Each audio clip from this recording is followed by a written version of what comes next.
Our breaking coverage continues right now at Capitol Hill. We've gotten some new pictures in from cell phone video.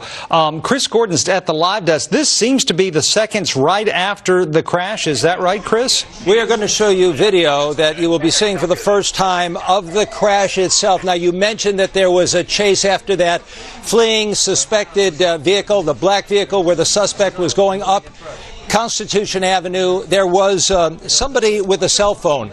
Jamila Stewart is the name, and recording, if you see the police cruiser hitting a barricade right there. Now we'll see it again. Police cruiser crashing. She's saying, "Oh my God," and now we're going to go back and you will see the barricade. It is a white barricade in the middle of Constitution Avenue that apparently caused, you saw it there just briefly, the white barricade with orange markings on top, and the police officer, U.S. Capitol police officer in pursuit, seemed to have hit that barricade, or bollard as it is called. It's usually put up for security, and it apparently in this case caused this crash. You're seeing it again.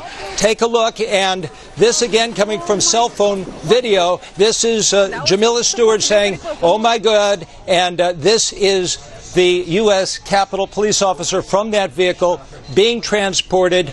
He was taken to the hospital.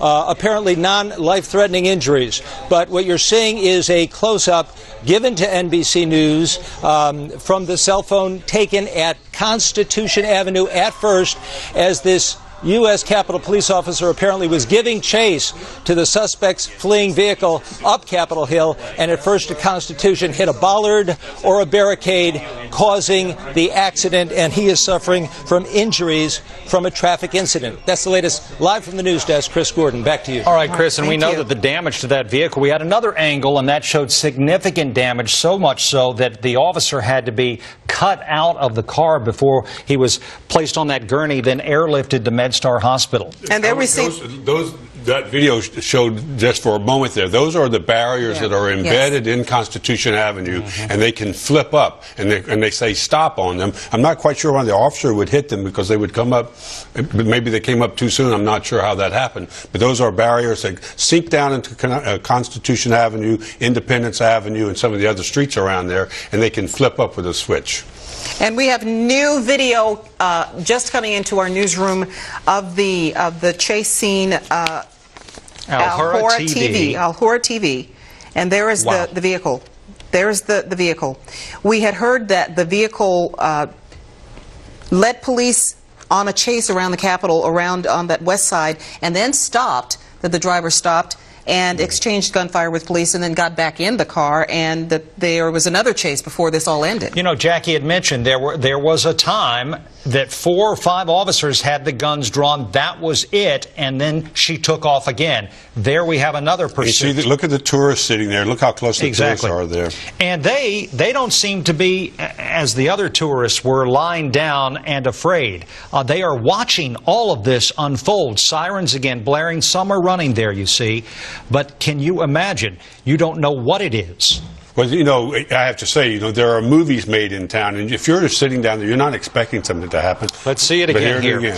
Look at the number of police officers. It's amazing with guns she got out of that spot with a police car behind her. Exactly. That was what Jackie had mentioned, too. They had her blocked in, then she backed up, then went forward again. There's going to be some discussion. We talked earlier about after-action reports. You know, they had a car stopped there. Did they not block it in successfully? Several officers with their cars. You shoot a tire at that point. But again, these things are happening in split-second moments. So not to be critical, but just observing here, they did not have her fully blocked in. Yeah, and what we've learned about her is that she is a 34-year-old from Connecticut, driving a car with Connecticut tags. The car is from Connecticut. Yes, yes. And that there is a baby inside this while all of this unfolds. This, again, video from Al-Hura TV. A small child between 1 year and 18 months who is reportedly okay. You know, I don't know why this TV crew was there, but, you know, there are any number of crews from around the world looking at the shutdown on Capitol Hill and the day what's going to happen politically and economically.